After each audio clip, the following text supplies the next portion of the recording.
Bonjour et bienvenue. Pour cette session, quelques mots sur un sujet peu connu, le gaspillage. Nous surexploitons les ressources, nous polluons, et tout cela pour jeter une grande partie de ce que nous avons fabriqué. Je vous propose un voyage au pays du consumérisme pour prendre la mesure du phénomène. Quant à moi, je parlerai plus précisément des inégalités nord-sud dans la production et la gestion des déchets, et des trafics qu'engendre cette inégalité. Les sociétés actuelles des pays développés sont marquées par une surconsommation de biens manufacturés ou de nourriture. Ce phénomène, dénommé consumérisme, est caractéristique des pays industrialisés. Il est lié à deux types de causes. Premièrement, énergie et matières premières sont encore, pour le moment, abondantes et peu chères. Deuxièmement, une part croissante des objets manufacturés sont produits dans des pays où la main-d'œuvre est peu onéreuse.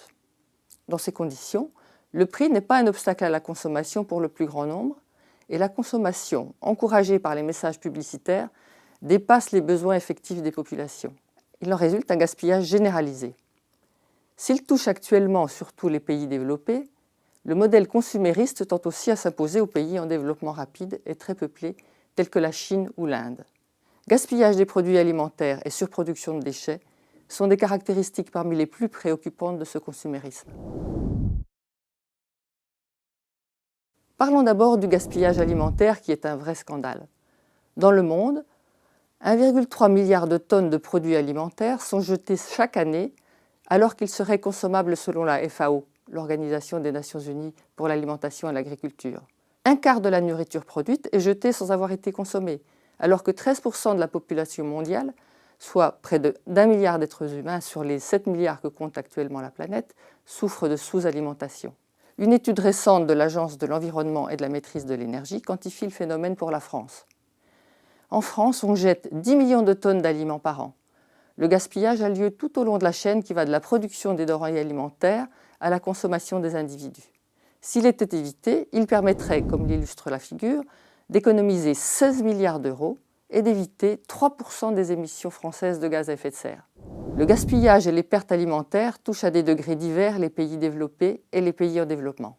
Dans les pays développés, une fraction importante du gaspillage se situe au niveau de la consommation des produits dans les foyers ou la restauration collective. C'est la partie rouge des barres de cette figure.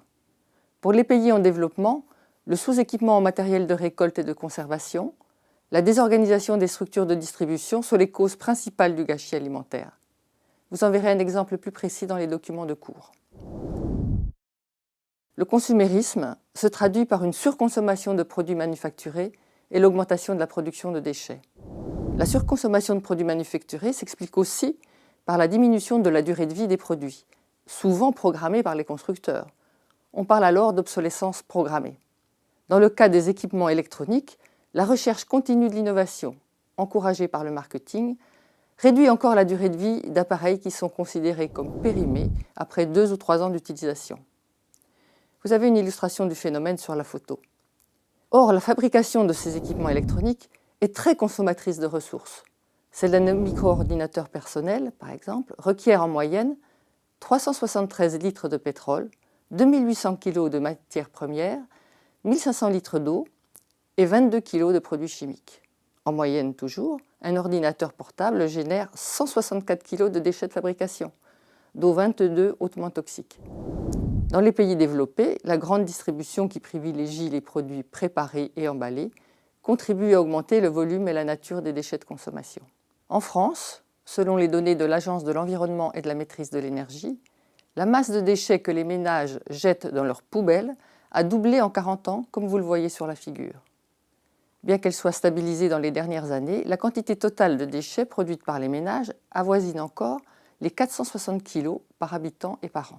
Si nous gardons le même type de consommation, la croissance de la masse des déchets produits dans le monde devrait s'accentuer fortement dans la prochaine décennie, surtout dans les pays en développement. Mais il reste une grande inégalité entre les pays développés d'une part, qui produisent les plus grandes quantités de déchets, mais disposent des moyens de les collecter et d'en traiter la quasi-totalité, et les pays du Sud d'autre part, confrontés au casse-tête du traitement des déchets, en particulier dans des villes en croissance rapide et mal contrôlée. Les décharges sauvages se multiplient et l'invasion des déchets plastiques se répand comme l'illustre cette photo. Pour une documentation plus complète, vous pouvez vous reporter au dossier statistique et cartographique donné dans les documents de cours.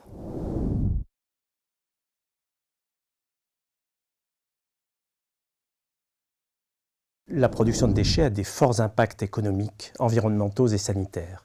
Des impacts économiques, car les collectes et le traitement des déchets ont des coûts qui doivent être assumés par la collectivité. Des impacts sanitaires et environnementaux. Citons par exemple la production de gaz à effet de serre, tel le méthane qui s'échappe des décharges. Citons aussi les pollutions de l'eau, des sols et de l'air par les produits toxiques issus des déchets ou de leur traitement. Par exemple, le brûlage des déchets génère des résidus solides et des fumées extrêmement nocives. Dans les pays du Sud, le taux de collecte des déchets ménagers est limité. Il est par exemple de l'ordre de 20% au Sénégal contre près de 100% dans la plupart des pays de l'Union européenne. Cela induit dans ces pays du Sud une prolifération de décharges incontrôlées, comme celle que vous voyez sur la photo, ainsi que le brûlage des ordures à l'air libre avec des conséquences sanitaires catastrophiques. Dans les pays du Nord, dotés de réglementations environnementales, la collecte des déchets est à peu près exhaustive et les traitements limitent les pollutions et les risques sanitaires. Le recyclage se développe pour certains produits comme le verre, le papier, certains plastiques, et il convertit donc les déchets en nouvelles ressources. Mais pour certains types de déchets, comme les déchets électroniques, les inégalités nord-sud dans la production, les moyens et le coût du traitement tendent à engendrer des flux internationaux de déchets des pays riches, où le traitement des déchets est efficace mais coûteux, vers les pays du Sud, où le contrôle est moins rigoureux et le traitement peu onéreux. Les exportations de matériel électrique ou électronique périmé, celles des vieux navires également, vers les pays où la main-d'œuvre est peu chère, constituent, sous couvert de réutilisation ou de recyclage, un trafic important, le plus souvent illégal. Le monde a ainsi produit en 2014 41,8 millions de tonnes de déchets électriques et électroniques. Au moins les 3/4 de ces e-déchets échappent aux filières contrôlées de destruction ou de recyclage. Sur cette carte, vous voyez les principales destinations du trafic illégal de déchets. Contenant des produits toxiques, ces déchets sont traités de façon rudimentaire, au détriment de l'environnement et de la santé des populations. Vous pouvez le voir également sur cette photo. Quel est le lien entre les déchets et la durabilité du développement ? Au-delà de ces aspects économiques et surtout de ces impacts sanitaires et environnementaux, la production de déchets est symptomatique des impasses de notre modèle de développement. Les produits et matériaux devenus déchets ont, pour leur fabrication, consommé des ressources naturelles et de l'énergie. En devenant des déchets non réutilisés, non valorisés, ils sont retirés des circuits de consommation. Ils induisent alors la fabrication de nouveaux objets, nécessitant de puiser encore un peu plus dans les ressources naturelles, de consommer de l'énergie et augmentent l'effet de serre. De plus, le traitement de ces déchets produit des gaz à effet de serre supplémentaires et de graves pollutions, en particulier dans les pays du Sud. Ces modes de consommation et de production des déchets caractérisent une économie structurée dans une logique linéaire en 4 étapes, qui est résumée dans ce schéma. Extraire, fabriquer, consommer, jeter. L'économie linéaire conduit à un gaspillage de matières premières, d'eau, d'énergie et produit de graves pollutions. Elle s'oppose à un type d'économie dit circulaire, dont nous verrons plus loin dans ce cours les modes d'organisation et l'intérêt en termes de développement durable. Lors de notre prochaine et dernière session, pour cette première semaine, nous évoquerons la gestion des ressources naturelles comme des biens communs, ce qui est une des pierres angulaires de la transition énergétique et écologique. À bientôt!